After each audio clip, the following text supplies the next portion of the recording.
Okay. All right, so here it is. There it is. And so you're trying to solve this, and if we went and graphed it, which I'm tempted to do first, just to sort of show you what the solution looks like. Mm-hmm. But I also think we should maybe do it algebraically. So the first thing is to actually make the right side or the left side, depending on the problem, 0. Like, you don't want to leave a non-zero number here. So if we subtract 2 from both sides, it looks like this,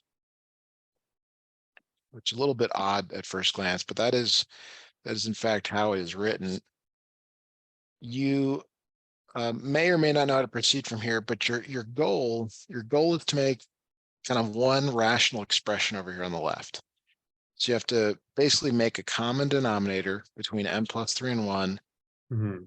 get your common denominator, and then like see what happens up here.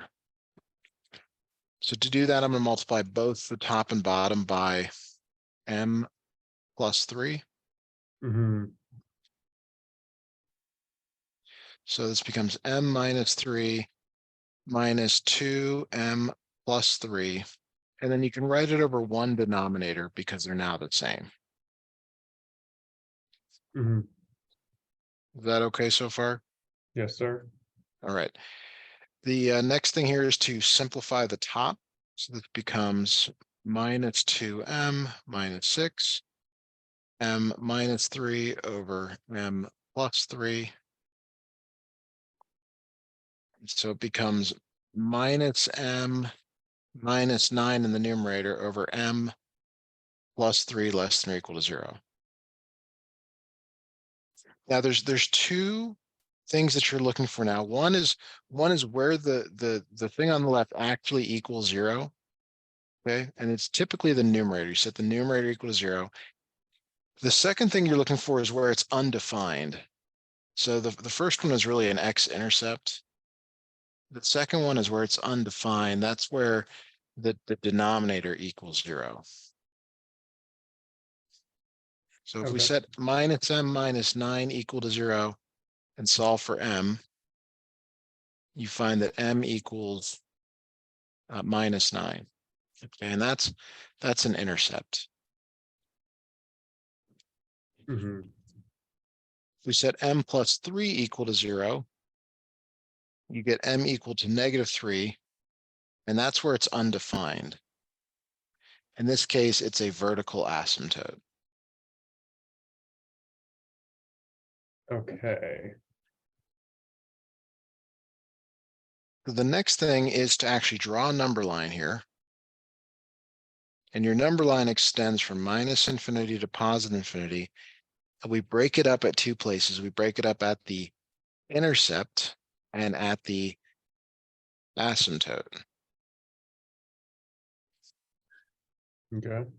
And then we create test points in each of the regions. So we want to know what's going on in the graph in each of the regions. So you have to pick a number that's to the left of negative 9. I'm going to go negative 10. Doesn't have to be really that far away. I'll go negative 6, and then 0 is a good one to try whenever possible. Mm-hmm. Now you might be wondering, well, where do you test these? It's back right here in this line. So I'm going to grab that, bring it down here. So what we're doing is we're going to put each of these test points into this rational thing on the left here. And all we care about is whether it's positive or negative. Mm-hmm. Is minus 0 minus 9 over 0 plus 3, is that positive or negative? You can get the number, and most students do, like most students want to actually do the calculation. But as you progress through math, you realize the number actually isn't important, just the sign. It's negative on the top, positive on the bottom, and negative over positive is negative. Yeah. Negative means it's below 0. It's negative. Yeah. That's why it's negative. Then, so we try the same thing for negative 6. So that's negative 6 minus 9 over negative 6 plus 3. Positive 6 minus 9 is a negative. negative over negative is a positive. Mhm. That's 1. And then for negative 10, negative, negative 10 minus 9 over negative 10 plus 3. So that's positive 10 minus 9 is 1, which is positive over a negative is negative. All right. So you might think your answer is these two regions, and it is, except you have to remember that it is undefined at negative 3, the open circle, Mhm. but at negative 9, it is okay. Right there. So your answer, like what you'd put in the box for the answer is negative infinity, negative 9, union, sorry, bracket there, union negative 3 comma infinity. Okay. Okay, now we're gonna graph this because I think a lot of that could be very difficult to replicate, or there's a lot of steps there. So Mhm. I'm gonna graph this, and let me know if you need to get down any more of this stuff, and then I'll go back and graph it. Okay. Need to pull up my calculators.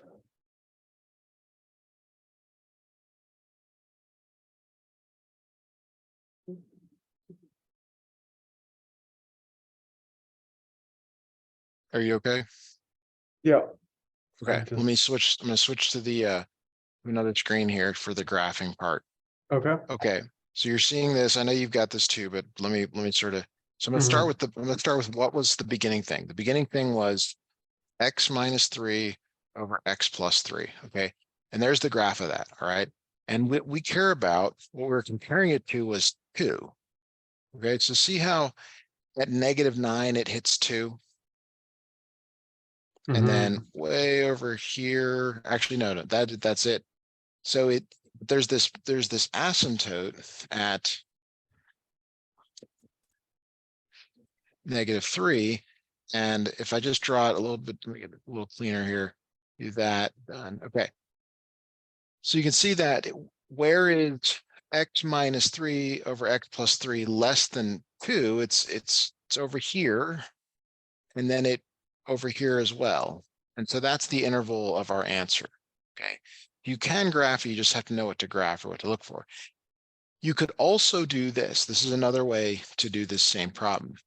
You could take and move that number, or actually, I'm sure you could actually just do this, and it will also give you the answer, but it won't give you Mhm. the y. It'll just give you the answer.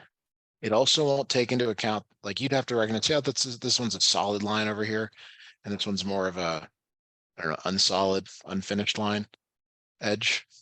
You'd have to look out for that as well. Mhm. You can also do this.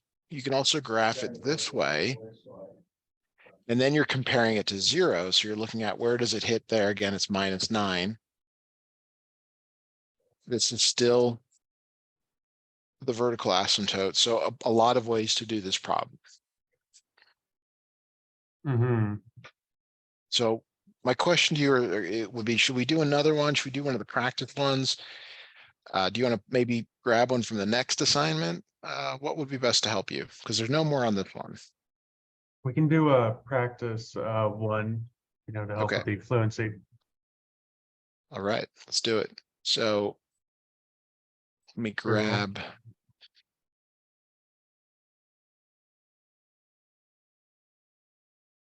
Let me go back to the other screen.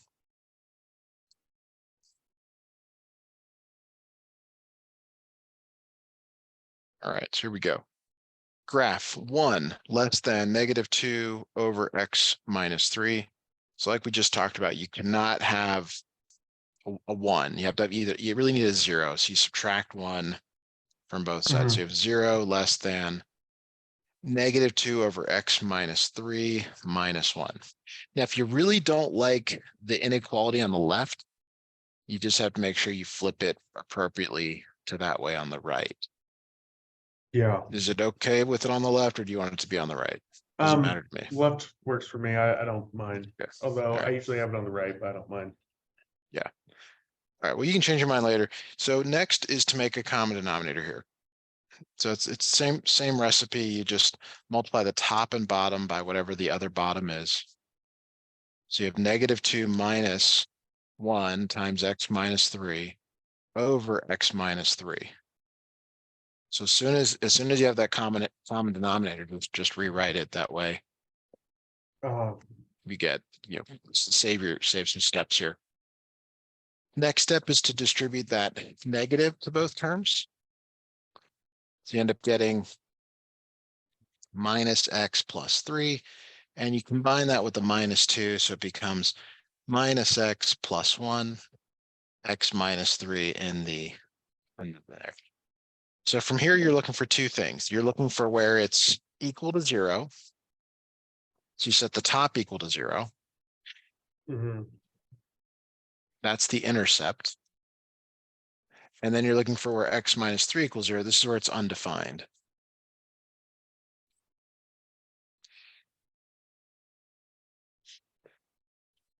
Okay, so we can see that the intercept is at x equals 1 and the undefined at x equals 3. You go to your number line Graph it. and 1 to 3, not the scale, minus infinity, infinity. And then you test points. You have to create a test point for each region. Let's Okay. use 0, And 2, and you can pick 4. whatever you want over there on the right. I'll just throw out 5. Okay. When you test these back in here, and I only care about the sign, I don't care about the number, just want to know whether it's positive or negative. Okay.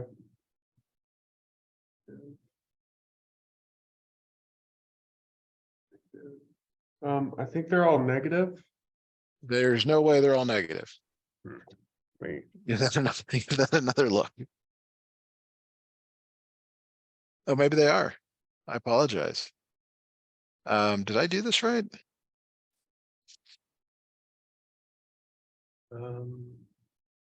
There should not be. And sorry to jump on you. They're just usually there's at least one region. It's Where it's okay. okay. So the first one is negative. Yeah.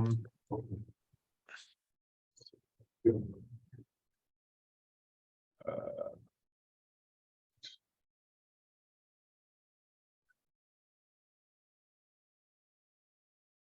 okay, second one is positive. Okay. And There we go. That sounds better. And then the And that is last consistent with the graph. last one is negative. Okay, now it is not the case that they always alternate, although a lot of the times they do. The shape of the rational functions that we're graphing so far, they tend to always have this shape where there's some part up here and some part down here. So I know, like, no matter what horizontal line we choose, whether it's 1 or 0 or negative, like there's always gonna be a piece above or below it. Okay.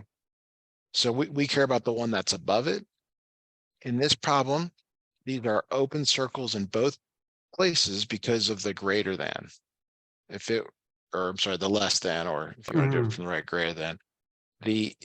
If it were an equal to, you'd still have a problem over here at 3 because that's undefined. That's an asymptote. So you don't really have to graph it. Graph of it helps. It does the same thing for the test points, tells you whether it's positive or negative. But make sure you graph the modified one, not the original. Very well. Makes sense. Okay. That's 2 examples of that. I don't know. Probably could find a third. These are the harder ones though. Like usually the students get much easier ones than this to start out. Okay. But nothing I can do about that. I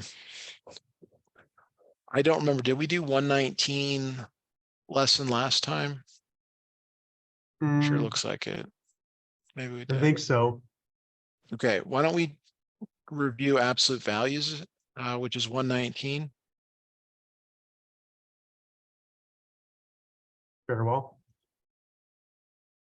All right. Graph this is really the problem where you're graphing this, just telling you your domain is the real numbers. So do you remember what this graph, what the graph of absolute value looks like? Hmm. So it'd be the space in between 2 and -2? I'm talking about just this on the XY plane. Do you remember that it looks like Oh, a V oh, vaguely, maybe? yeah, I just forget what's called. Okay, so it just a V shape. The absolute value is a V shape. And here's the line 3, because it's kind of related to what we're doing. You see that there's a section where it actually is below it. Mhm, Kind of like the last problem you're doing. There's kind of a section that's above it, below it. mhm. Okay, that is not how you solve it, but I just wanted to show you that it's related to last. So what you do is you write x plus 2 in between 3 and -3. There were two cases that Mm, we talked about last time, the inside case or the between, and then the outside case. This is the inside case. So you set the absolute value, thing inside absolute value between these two bounds, 3 and -3. So you have to switch the sign. mm. Is it all familiar or does it look? Yeah, it is. Okay, okay. To solve this, you subtract 2 from both sides. -5 less than or equal to x less than or equal to 1. Go to a number line. Here's -5, here's 1, and it's everything in between in the middle. That's why it's called the between case.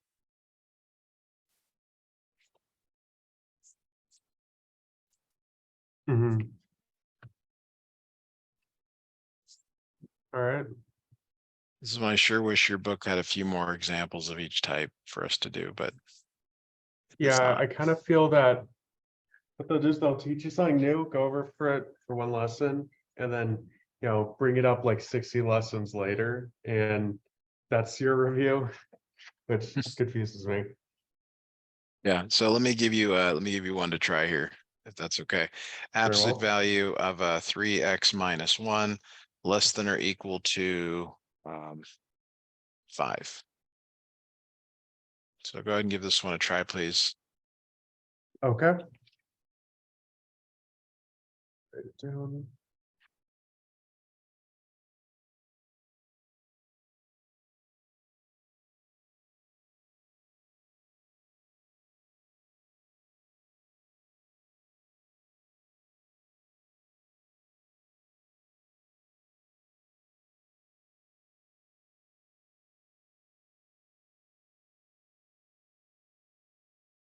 Okay.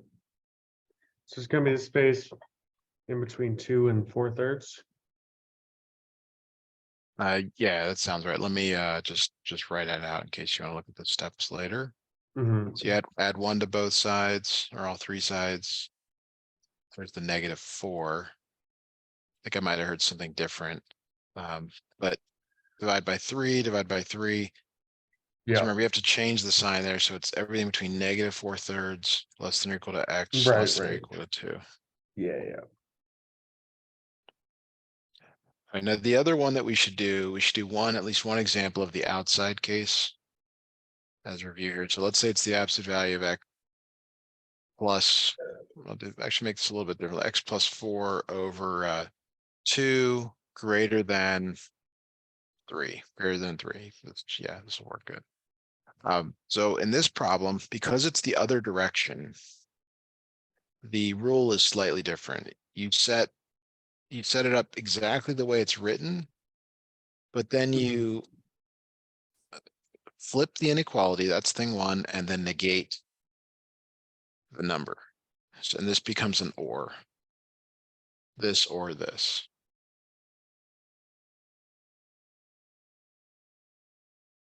Do you remember that at all?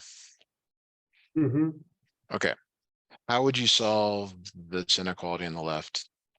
Multiply 3 by 2 and Yeah, subtract 4. very good. So x is greater than 2. Or, and same thing over here, x is less than Mm-hmm. It's like -10. Mhm. Okay. So when you graph this one, what's different about this one is over here on the left's -10, and it's everything left of -10. Yeah, 2 on the right, everything to the right, and there's that and blank space in between. there's space in between. Yeah, got it. Yep. Okay. All right. So I see some other problems here that were maybe an issue. So let's do numbers 12 and 13.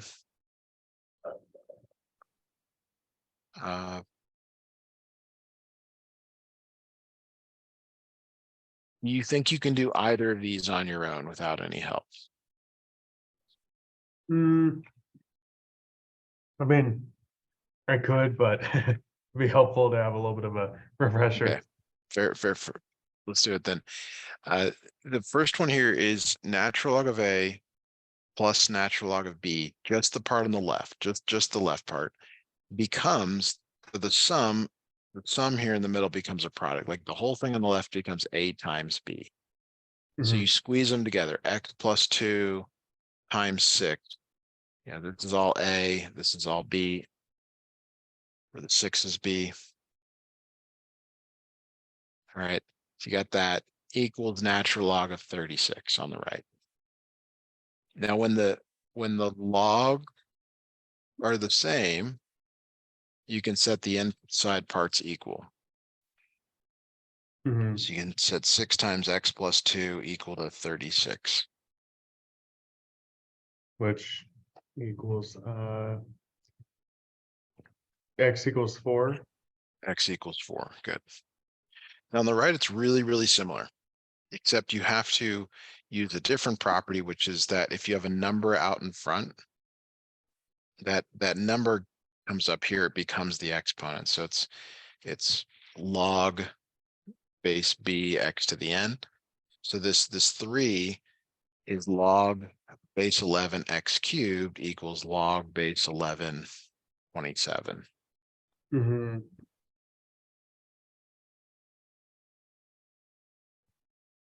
So now Okay, you set so you set the part yeah, inside the logs equal. x equals 3. X equals 3. Yeah. Very You well. will at some point see problems where you get more than one solution, and you do have to go back and check that they actually work in the original. Yep. The reason is that the domain has been changed when you're dealing with logarithms. Okay, let's look at 14 and 15 next. All right, so the Yep. one on the left is a calculator problem. Mhm. Any questions about how to put that in the calculator? Negative. Okay. On the right, you have to do some work. You divide by 6.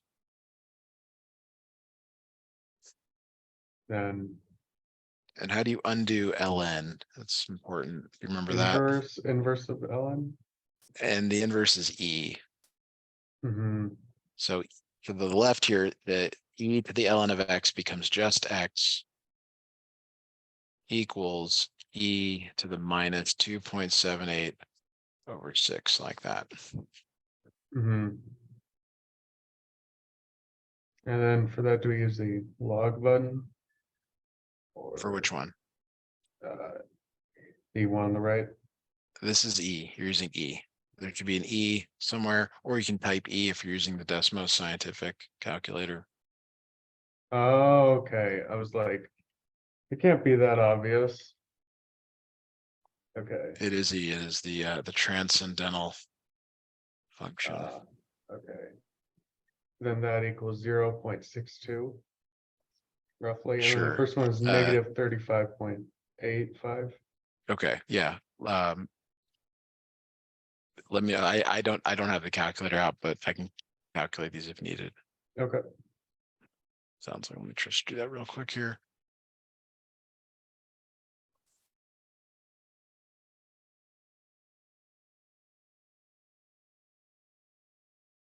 Okay, I heard that, and then the other one. So it used to be that they would have tables that students would go to look these up. Mhm. All right. Yep.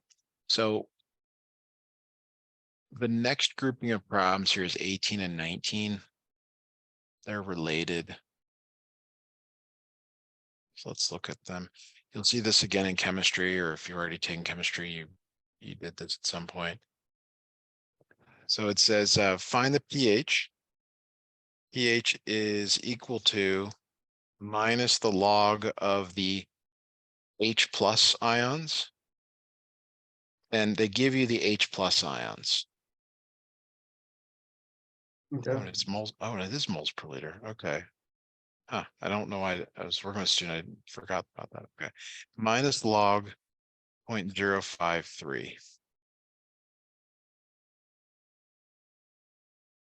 Now, pH, I don't know if you've ever been around like a pool or something, but you measure the pH, you know, there's a value between 0 and 14 of that. Oh yeah, I remember in Germany we had some fish. We go to Yes. the ladies who, I don't know, took care of like the fish section at our store, and they would say in their dictum next, that's too much nitrate, too much pH, or Yes. something. Yeah, that fish It died. matters. It matters. Yeah. So you have this is log. It's log base 10. There's a log button on that calculator, Mm-hmm. or you just type log. How convenient. Okay. 1.28. Sure. Yep. That's great. The pH plus the POH equals 14. Acids, I believe, are on the lower end of the spectrum, but you can double check that if you care. Mhm. So then the other way is that they can give you the pH. They say find the concentration of hydronium ions in moles per liter when the pH of the liquid is this. The pH equals minus the log of the H plus. We just did that in the previous problem. If you solve this for H plus, the H plus equals 10 to the minus pH.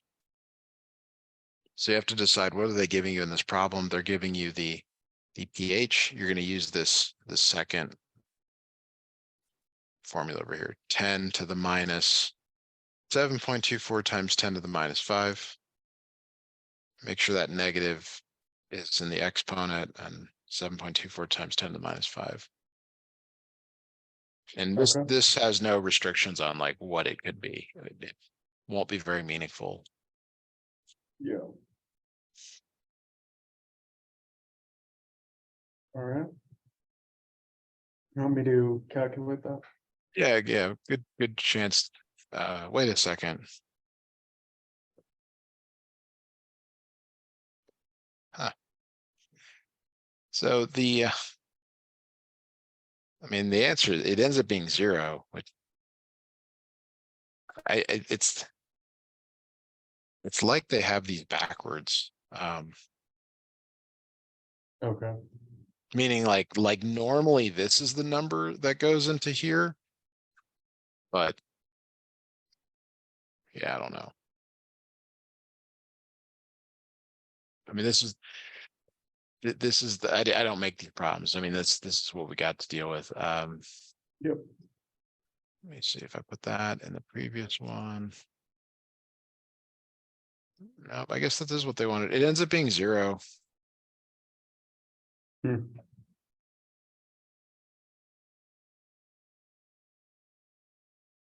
Fine.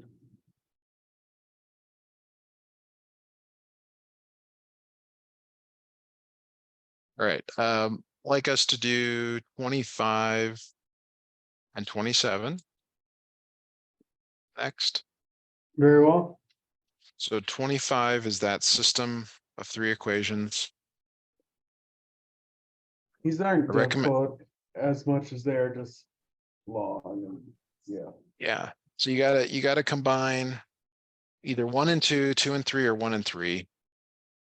And Mhm. potentially, if you combine them, there could be lots of eliminations. There is something that happens between 2 and 3, because notice that x is both positive and z is both negative, or -1.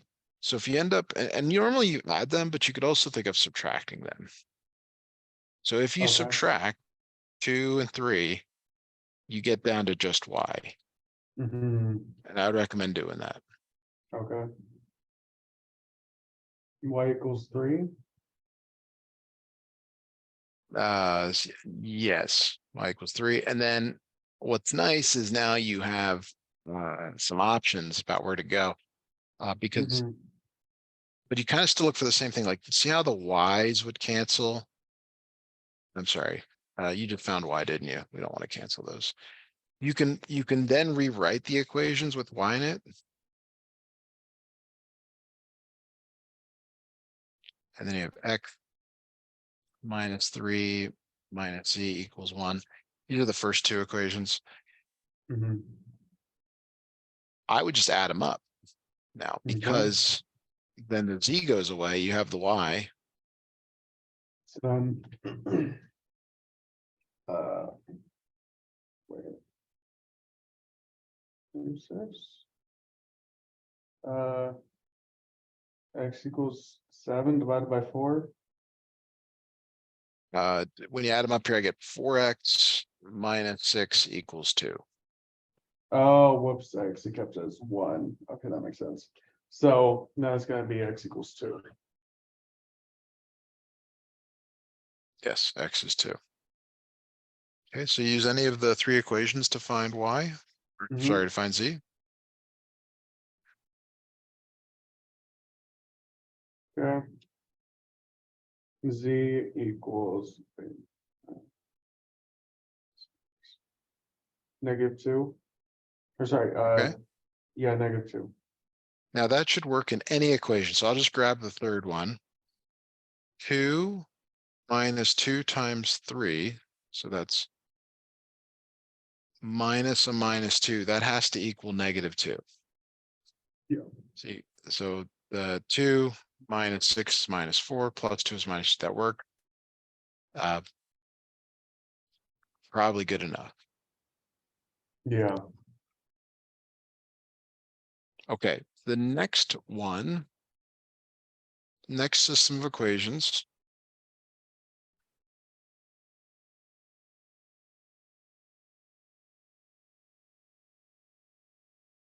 Might be worth rewriting this in a way where you see all the variables. Okay.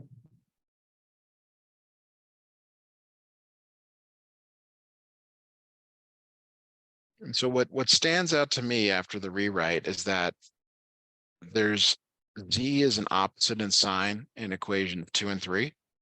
So if you add together equations 2 and 3, you get You got. down to two variables, and you can Mhm. pair that with equation 1. All right. So why don't you try solving this one?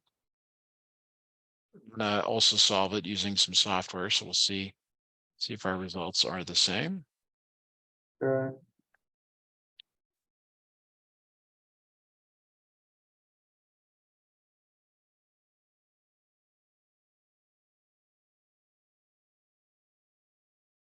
X equals 1. Almost there. Yes, x is 1. So keep going. Okay.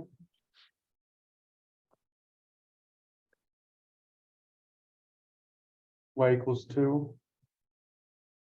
Uh, yes, y is 2. Okay. And Z equals 3. Yes. Okay, well done. Lovely. All right. Next one we did last time. I'll have you do this. It's this graphing.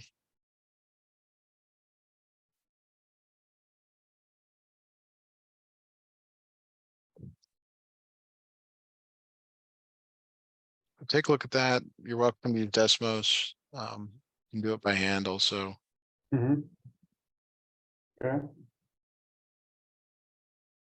Wait. All right.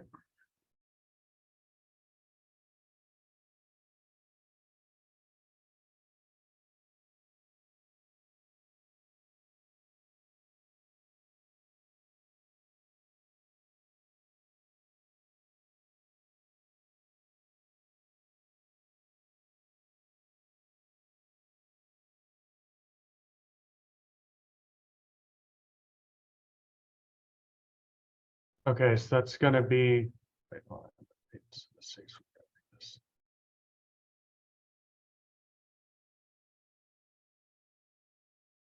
Oh. Okay, so that's gonna be Bravo. So the way I look at this, I'm not sure if you graphed or not, but when you see a y greater than, that means above. Mhm. So I look at it like it's above the line. It's a line. I mean, you don't even have to say it. It's a line. It's linear. So you could make little arrows so that you know it's above that. Mhm. And then it's below because it's less than the parabola. So below, and I'm just know right away, okay, that's the intersection point there at Bravo. So yeah, good. Hopefully that is super clear. Looks like we did not cover section 120, which is the age problems. Okay. You got a couple of those.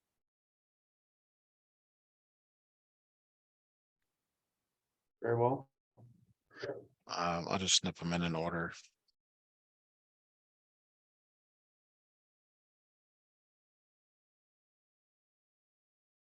All right, Garfunkel was twice as old as his dog Spot. 10 years later, he found out that 4 times his age exceeded 3 times his dog's age by only 15 years. How old were both in the beginning? So you have to be very careful here and make sure your variables are in the right age.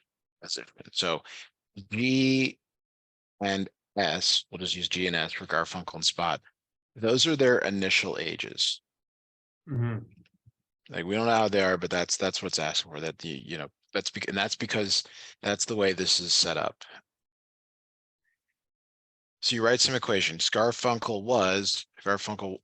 is twice as old as his dog Spot. So that's equation 1. G, and my G's, that looks terrible. G equals 2 times. Oh boy. I haven't had to do this in a while. I don't know. Does that look good? I usually go to cursive when I'm really in bad shape here, but Mhm. that's an S. All All right, right. now 10 years later, 10 years later. So G is now 10 years later. So is S. S is also 10 years later. And I think it's good to write those out and then put them in. 10 years later, Garfunkel found out he was at 4 times his age, 4 times his age, exceeded 3 times his dog's age by only 15 years. So 3 times his dog's age by 15 years. Mhm. The most challenging part of this is the setup. Yeah. Once you get the equations together, solving it is fairly easy. Now you do need both ages. I would recommend taking this 2S and substituting in for G. Go ahead and do that and tell me what you come up with. Okay. That's a G, right? Not a 6. That is a G. That's Garfunkel. I'm not going to use these. I couldn't have used these letters. Yeah, G, G, S, S. Very well. So I just want to say, name Spot is such a generic name for a dog. Yes. Okay.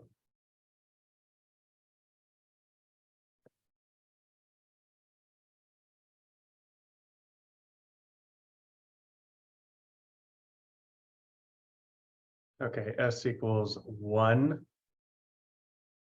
And then we can find out that G equals 2. Yes. Wow, 2 years old and a dog, huh? Well, So, and that's a real problem because a lot of us don't have memories that young. The brain isn't formed to be able to remember that stuff. yeah. Anyway. All right. So the next one is like, I want you to try to write the equations for number 5. So please give that a shot. Just writing the equations. Don't solve them yet. Let's just make sure they're okay. And you have Yep. to decide what letter you're going to use. You can use R, B, Y, X, Y, whatever. Just go ahead and try to write Mhm. those equations, please.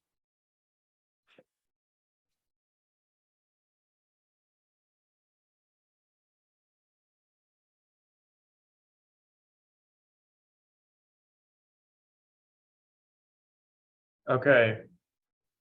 So R equals Y plus 5, then 4R subscript of 10 equals 2Y subscript of 10 plus 50.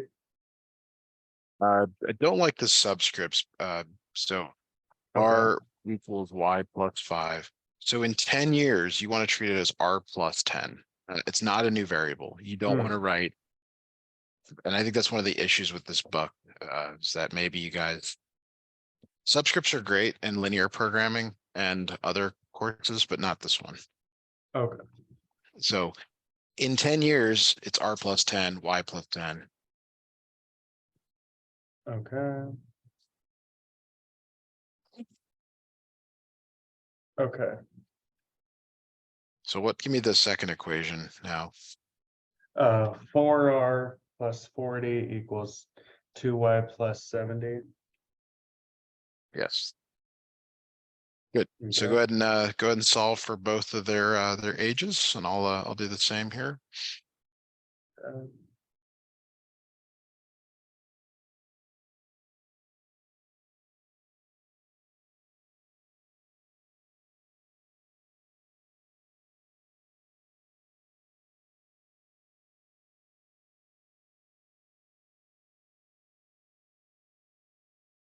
Okay.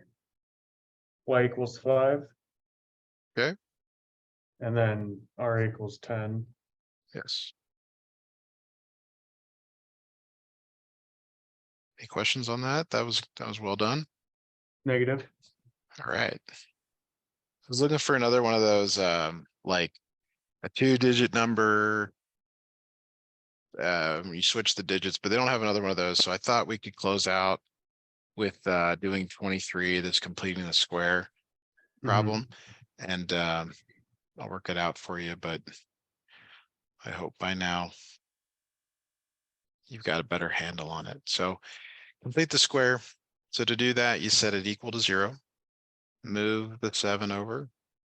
Minus x squared plus 4x equals 7. You've seen me do this a bunch. You put a little box there. You want to fill that in. Fortunately, it's not you really want go away, a 1 in front, not a negative. So you factor a negative out of everything. X squared minus 4x, including something that is going to go in this position, which relates to this position. So we The did completing the square step is dividing this minus 4 by 2. Bringing the negative down. And then now you got to work backwards. So you square the -2. Squaring a -2 is positive 4. And then this middle line, go back to the previous line, you're distributing that negative in. So this is -4, -4, 3 equals 3. And then you subtract 3 from both sides, bring the y back down. Y equals -x minus 2 squared minus 3. Very important here, get the vertex. The vertex comes from this inside parentheses as well as this number. You remember what that would be? -3 and -2. or right, it's 2, because it's the Yeah. negative of it. Gotcha. Okay, and this one actually opens down because that negative right there. Mhm. So the quick sketch is okay. 2 minus 3 is there, and then it opens down like that. Label the 2.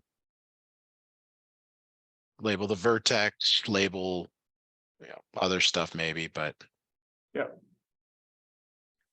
All right, so I don't think we have enough time to finish it. I didn't realize you had a 24 problem. We'll just set it up here. All right, so find the resultant of the 2 vectors.